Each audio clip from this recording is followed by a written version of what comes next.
Sabahal Care. Sabahal Nor. Ana is me, Jubilin Filipe. My name is Gavin K. Solis. Claire Calaguan Sumader. Sa Bariga Lacson. Caballes. I'm 25 years I'm old. 33 years old. 29 years old. I am Female. Female, single. Single. Married. I have 2 children. Yes, it was my first time going to abroad. My purpose why I'm going to abroad is to earn money, give a better future of my child, support my family, to help my family. To help my family. Help my family. Thank you.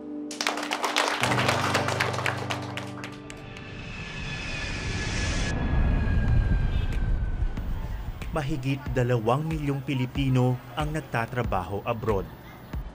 Karamihan sa kanila, mga household service workers o HSW. Kasambahay sa malalayong lugar. Katulong sa mga banyagang amo. Pangarap ng marami ang maging OFW para makaahon sa kahirapan. Pero panapanahon, nagpapaalala ang katotohanan. Hindi paraiso ang pakikipagsapalaran sa ibang bansa. Namatay ang OFW na si Ginaline Villavende. Nundina ng Department of Foreign Affairs ang pagpatay sa OFW. Ginaline Villavende na pinatay sa bugbog ng amo sa Pampinay. Sa pagpasok ng bagong taon, ito ang balitang tumambad sa atin.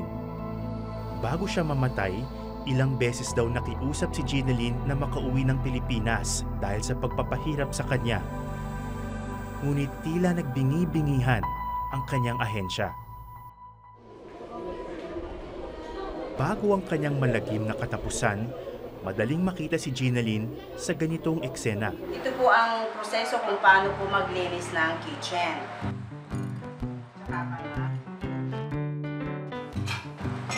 Use the proper sponge hacking.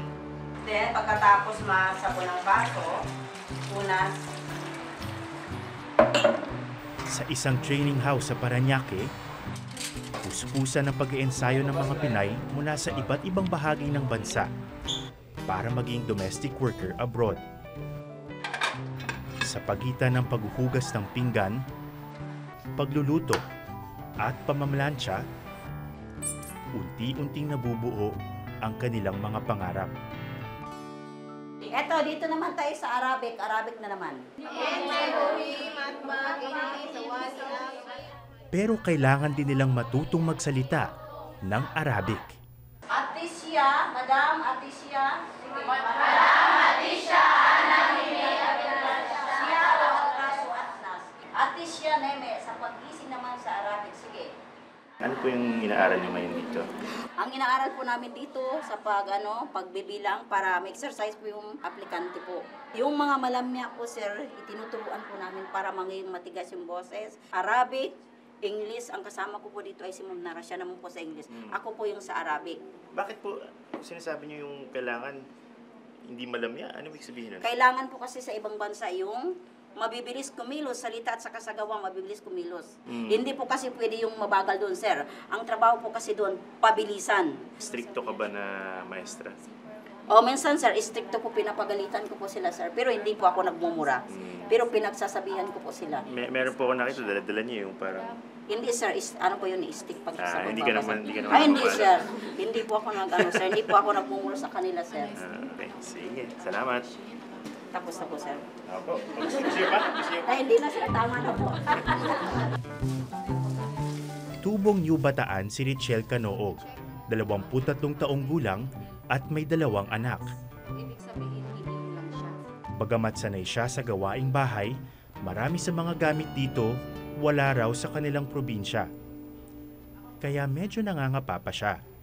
Sa lahat ng mga gawaing bahay, saan ka Mahihirapan po. o kinakabahan? Dito po sa pagpaplansya, sir. Talaga? Bakit? Opo. Kasi pwede pong masunog pag hindi po hindi po tama yung pagtatrabaho mo ng pagpaplansya po. Galit yung amo. Opo. Itong pagpaplansya, ito, ginagawa niyo sa bahay. Wala to sa amin, sir. Kaya pala kanina nangangapa ka pa kung paano isiset, ano? Opo. Nakakatulong ba sa iyo yung ganitong klase ng training? Opo, sir. Nakakatulong naman po. Kasi wala po akong alam. Pumunta dito, sir. Wala po akong alam. Pero pag nandito na po ako, may nalalaman na po ako. May bala na po ako pagdating ng ibang bansa. Yun.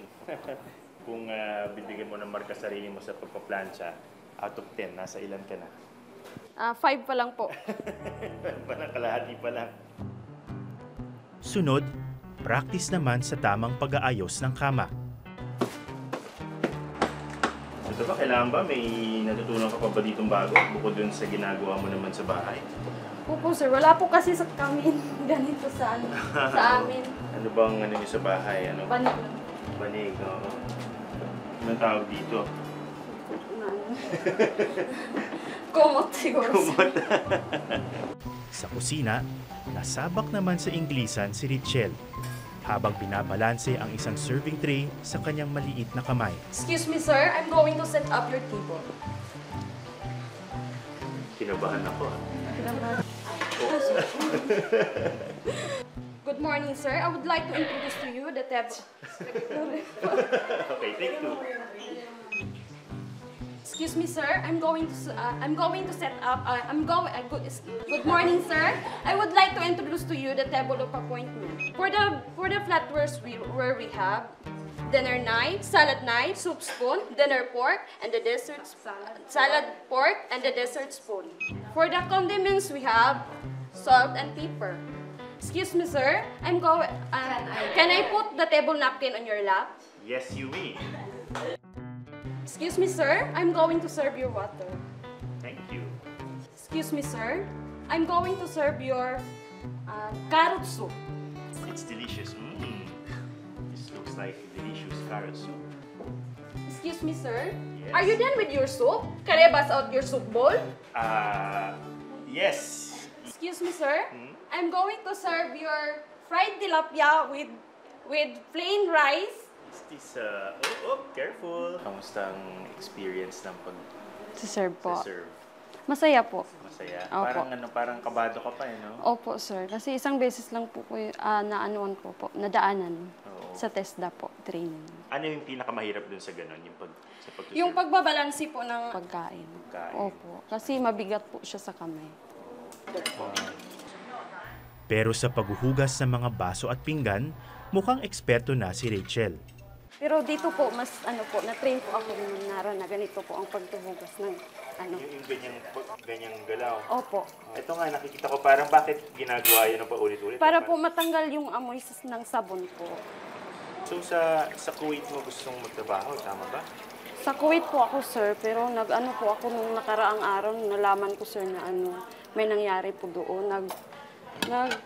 Change country po ako, Saudi. Ano ba trabaho mo sa probinsya niyo? Sa Bataan ka, di ba? New Bataan. Opo, nagsi-sales lady po sa isang tindahan po ng mga damit.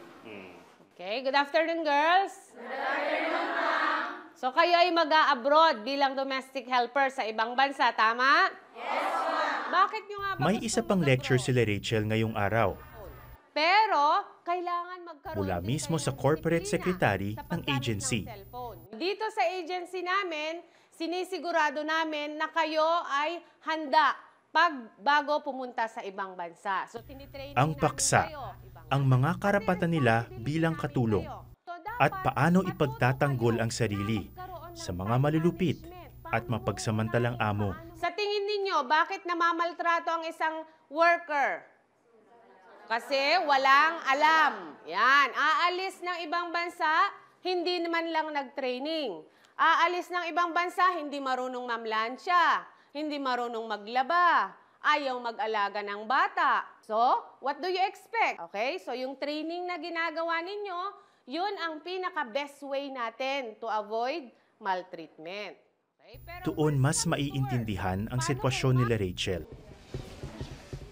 Ang training na ito, hindi lamang para maging bihasa sa mga gawaing bahay, kundi para na rin sa kanilang proteksyon. Sa tila baluktot na paniniwalang hindi sasaktan ng amo ang isang katulong na hindi nagkakamali sa trabaho. Ano po ang reaction ninyo noong narinig yung nangyari recently sa Kuwait kung saan isang kababayan nga natin ang namatay? Oo, nakakalungkot nga na marinig namin na may ganong nangyari. Kasi, syempre, masakit din sa pamilya ng mga nawalan.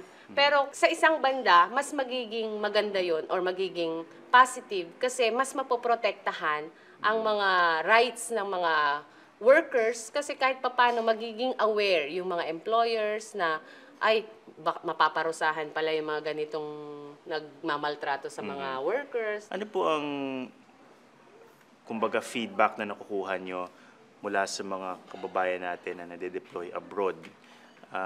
May mga similar na mga kwento po ba ng ganyang mga, kumbaga, mga Hindi mo masasamang naman amo? maiiwasan yon, pero generally speaking, mas marami ang mga nagpapasalamat. Hindi naman lahat ng napaalis ay napariwara or napasama, hindi. Mas marami yung natutulungan natin, mas marami yung umuunlad, mas marami yung napapag-aral nila yung mga anak nila, na gumiginhawa ang buhay nila. Yung ama ko po kasi, isa lang pong magsasaka po. Marami po kaming magkakapatid. Walang trabaho na maayos doon. Ang kinikitaan po lang namin yung magkukupra po ng niyog. Anong nararamdaman mo na malapit ka ng trabaho sa Kuwait? Excited po. Tsaka may takot kaunti, pero okay lang naman. Bakit excited? Para po matulungan ko po yung pamilya ko, makapadala po ako. Excited po ako magbigay ng pira sa kanila. Bakit kabado? May mga balita kasi na nakikita sa TV yung mga nangyayari. Pero lakas loob po akong aalis.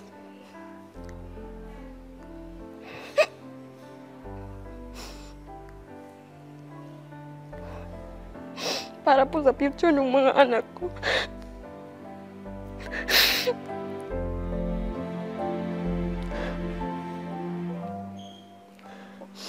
Anong sinasabi nila sa'yo? Namimiss na daw po nila ako. Sinabi nila na, Ma, sana wag ka na lang mag-abroad. Gusto namin na nandito ka. Huwag ka na magtrabaho. Sabi nila sa papa. Si papa na lang daw nila yung magtrabaho. Pero yung kita ng asawa ko, sila kakaunti lang po. Kaya nagpasya po ako mag-abroad. Tapos hindi po ako makatulong sa ko po. Sa ina at saka sa ama ko po. Gusto ko po mag-abroad para makaranas din sila ng magandang buhay. Kahit nahihirapan po ako doon.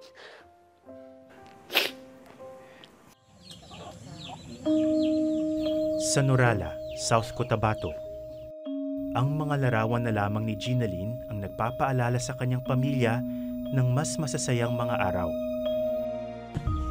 Hindi naman karon ta. Pasensya ka gid nga wagi kami katabang ni tatay mo, wahay.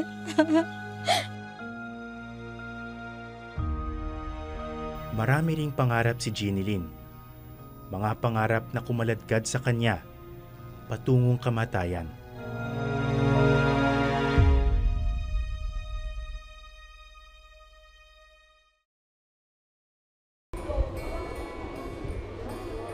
Sa makipot na eskinitang ito sa Pasay, matatagpuan ang dormitory ng mga household service workers na naghihintay madestino abroad. Hello po!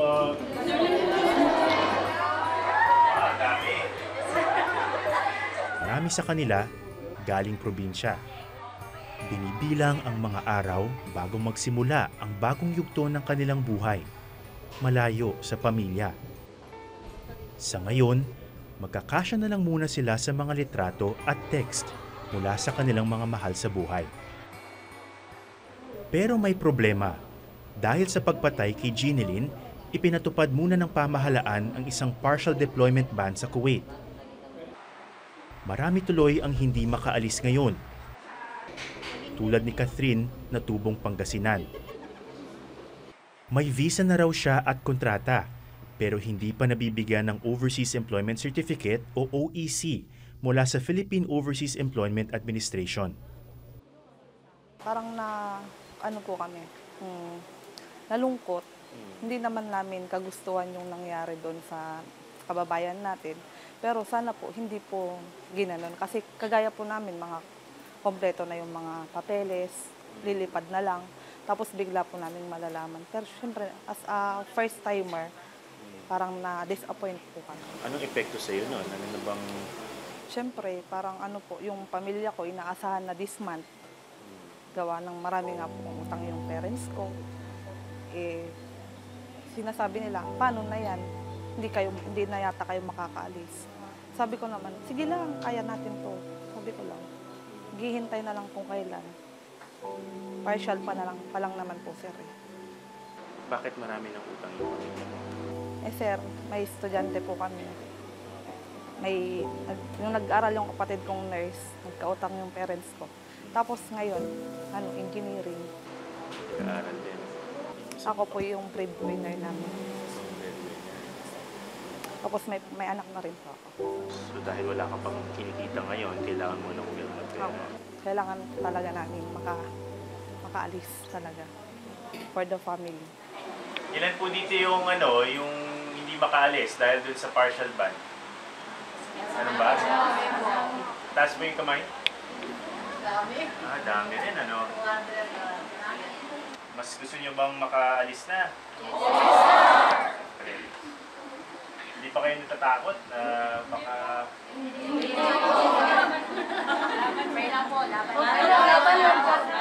Laban lang. Pero lahat po kayo ay first timer, no?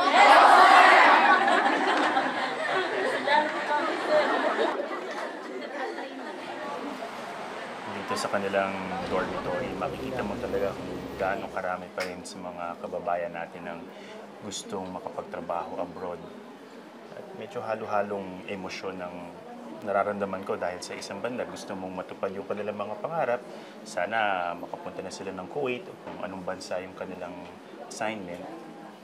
Pero at the same time, syempre, nagwo-worry din ako, no? Dahil alam natin kung gaano hirap yung buhay doon at kapag minalas-malas nga sila, magkaroon sila ng amo na malupit. Hindi yun yung klaseng buhay na gusto nating maranasan nila. Ang Kuwait ang pangalawa na may pinakamaraming overseas Filipino workers. Una ang Saudi Arabia at pangatlo naman ang Qatar. Kung pangarap itong puntahan ng maraming first-time OFWs, ang iba, hinding-hindi na raw babalik dito. Ma'am, yes, kayo po si Jane Ganica. Hello Jane, nice to meet you. Nice to meet you too. Kayo po yung nagtrabaho sa Kuwait. Yes po. Tulad ni Jeannie, taga South Cotabato si Jane. 3.5 taon siyang nagtrabaho sa Kuwait. Oktubre noong nakaraang taon, matapos ang matagal na pagtitiis, tumakas siya sa kanyang employer. Ano ka pala? Tumakas ka pala sa amo mo, dun sa huli mong amo? Opo. As in, isang araw, umalis ka na lang sa bahay nila? Opo. Yung damit ko, kung ano yung sinuot ko pang bahay, yun lang din ang damit ko nang tumakas ako. Oo. At ito yung dala ko. Ito na lang yung nadala mong gamit? Opo. Ito yung, importante lang yung gamit ko. Itong tablet ko, tsaka cellphone, power bank, tsaka ito. Inhaler, meron ka pa nahika, ano? Opo. Ito lang talaga. Paano yung passport mo? At, mula nang dumating ako ng Kuwait, hindi ko naman hawakan yung passport ko. Amo ko naman ang may hawak ng passport ko. Dito muna sa Maynila si Jane. Nakikitira sa isang kaibigan na kapwa OFW mula Middle East.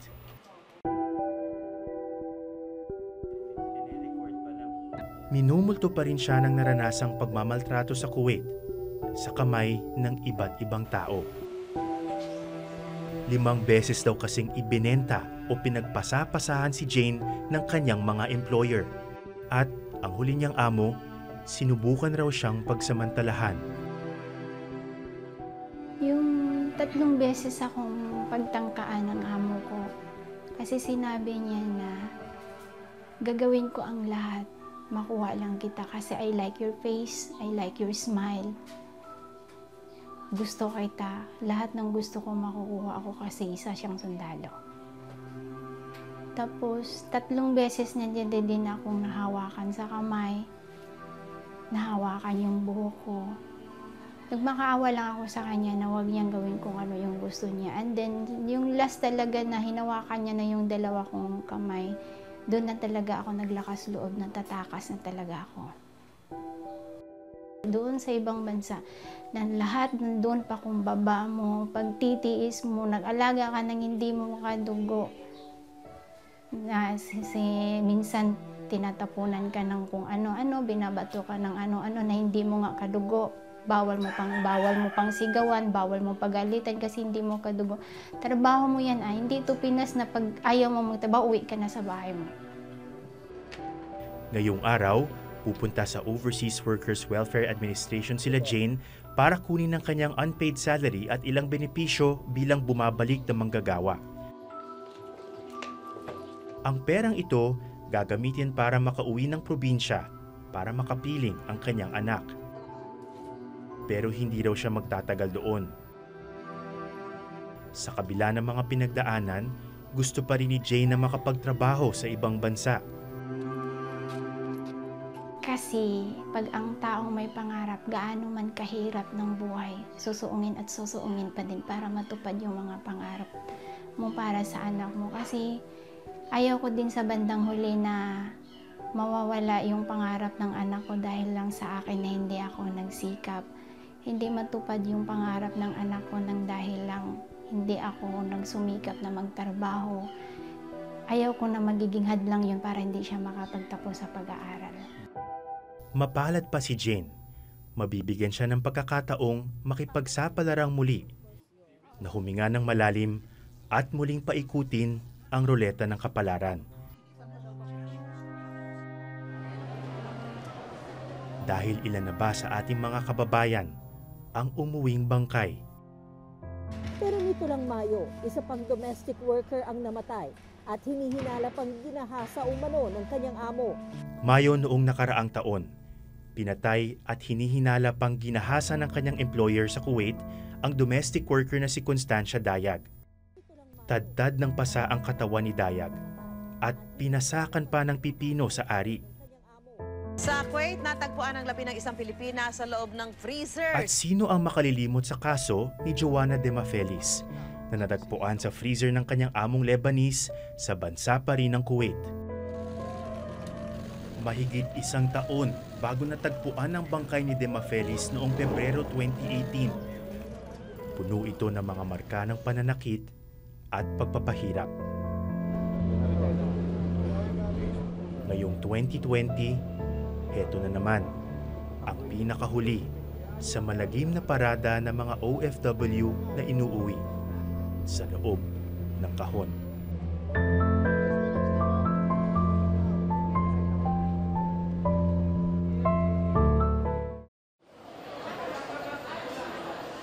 Saan nga ba tayo lulugar? Maraming Pilipino ang nangangarap na makapagtrabaho abroad. Ngunit panapanahon tayong sinusuklian ng trahedya. Did you get my necklace? Magsimula tayo sa katarungan. Ayon sa POEA, ito mismo ang layo ng partial deployment ban sa Kuwait. Ang masigurong mabibigyan ng hustisya ang pagkamatay ni Jeanine.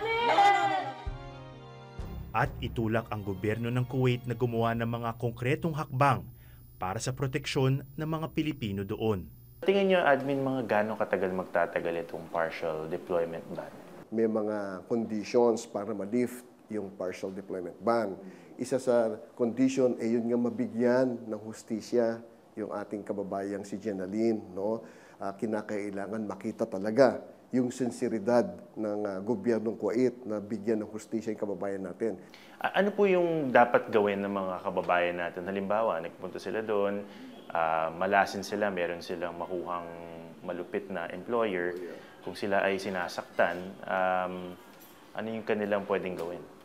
Sinasala na natin yung mga foreign employers na yan. Pumapasok sila sa mga masusing pagsusuri, no? Meron tayong verification process at blacklisting kung tawagin. Ibig sabihin, pag may dati ng record yan, hindi na kailanman makakapag-hire ng mga OFWs yan. Pero gayon pa man, kahit salain natin yan, meron at meron pa rin magkakaroon ng problema. So, yung mga kababayan nating OFWs, kapag po nakaramdam kayo na hindi tama yung pagtrato sa inyo, ipagbigay alam na ninyo agad sa kinauukulan.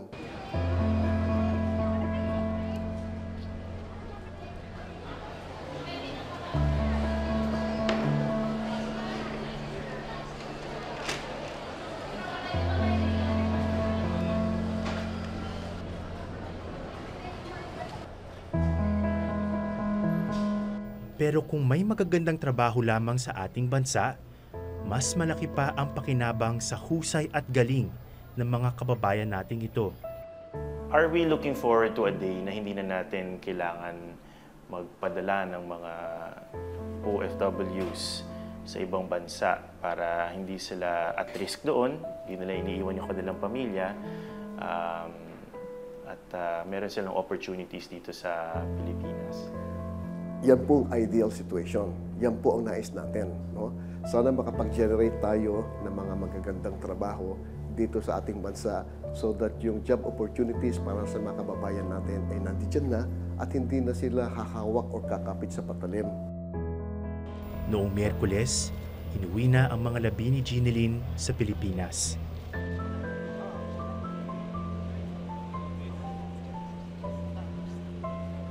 Isang simpleng anak ng South Cotabato na naghangad lamang ng mas magandang bahay at konting kaluwagan para sa kanyang pamilya.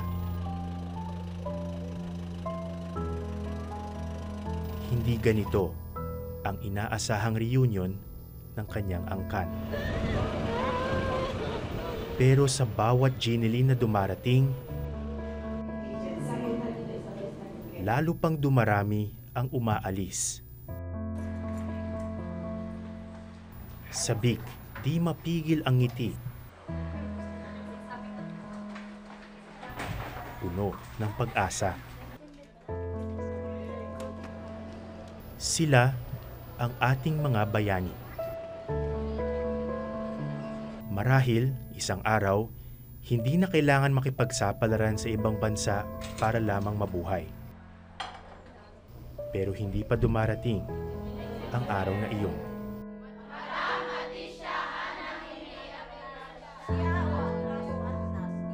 Magandang gabi. Ako si Atom Araulio at ito ang Eyewitness.